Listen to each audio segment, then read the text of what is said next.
ప్రకాశం జిల్లా మార్కాపురంలో వెలిగొండ ప్రాజెక్టు మరియు ప్రత్యేక జిల్లా కోసం జనసేన పార్టీ మార్కాపురం నియోజకవర్గ ఇన్ఛార్జి ఇమ్మడి కాశీనాథ్ తలపెట్టిన పాదయాత్ర 6వ రోజు తర్లపాడు గ్రామం నుండి బయలుదేరి బొడిచెర్ల మిట్టమీదపల్లి తిప్పాయపల్లెం మరియు చింతగుంట్ల గ్రామాల వరకు చేరుకోవడం జరిగింది। ఈ పాదయాత్రకు జనసేన పార్టీ గిద్దలూరు నియోజకవర్గ ఇన్ఛార్జి బెల్లంకొండ సాయిబాబు, కాంగ్రెస్ పార్టీ మార్కాపురం నియోజకవర్గ incharge Sheikh Saida, CPI party Markapuram నియోజకవర్గ నాయకులు అందే నాజరయ్య, ఆమ్ ఆద్మీ పార్టీ మార్కాపురం నియోజకవర్గ నాయకులు సుదర్శన్, తెలుగుదేశం పార్టీ రాష్ట్ర పరిశీలకులు శాసనాల వీరబ్రహ్మం, తెలుగుదేశం పార్టీ మార్కాపురం నియోజకవర్గ నాయకులు దూదేకుల మస్తాన్, పఠాన్ ఖాన్ మద్దతు తెలిపారు।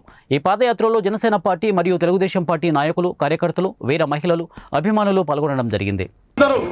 వైసీపీ నాయకులంతా మీకు చిత్తశుద్ధి ఉంటే వెళ్ళండి, మీ ఎమ్మెల్యేలను అడగండి, మీరే పర్యటనకు పోండి, మా దాకూడదు అఖిల పక్షం వేసి రమ్మని మేము అడుగుతా ఉన్నాం। ఒకవేళ అక్కడ నిజంగా పనులు పూర్తయితే బేషరతుగా మీ ప్రజల వైసీపీ నాయకులందరూ క్షమాపణ చెప్పుకొని మేము వెనక్కి వస్తామని చెప్తా ఉన్నాం।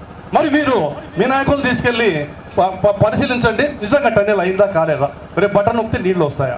మనది వరద ప్రాంతం, వరదలు వస్తే 40 రోజులు పారితే తప్ప దాదాపు 40 టీఎంసీ నీళ్ళు వచ్చే పరిస్థితి లేదు, అది వాస్తవం। శ్రీశైలం డ్యాంలో నీళ్లు గడిగట్టిపోయినాయి, ఇప్పుడు బటన్ వేస్తే వచ్చే పరిస్థితి, నీళ్ళు వచ్చే పరిస్థితి లేదు। ఇప్పుడు అర్జెంటుగా జాతికి అంకితం చేస్తామంటారు, ఎక్కడ మీరు జాతికి అంకితం చేస్తారు? R&R ప్యాకేజీలో నిర్వాసితులు ఉన్నారు పాపం, రోజు వాళ్ళు సబ్ కలెక్టర్ ఆఫీస్ చుట్టూ వాళ్ళ చుట్టూ అయ్యా మా డబ్బులు మాకేంటి అయినా తిరుగుతూ ఉన్నారు। మరి మీరు గమనించాలి, అది వాళ్ళని అక్కడ ఖాళీ చేయకుండా ఏ రకంగా మీరు జాతికి అంకితం చేస్తారని సభాముఖంగా ప్రశ్నిస్తా ఉన్నా। ముందు మీరు ప్రకటించండి R&R ప్యాకేజ్, సంతోషపడతాం। R&R ప్యాకేజ్ ప్రకటించండి, 11 కోట్ల నిర్వాసితులు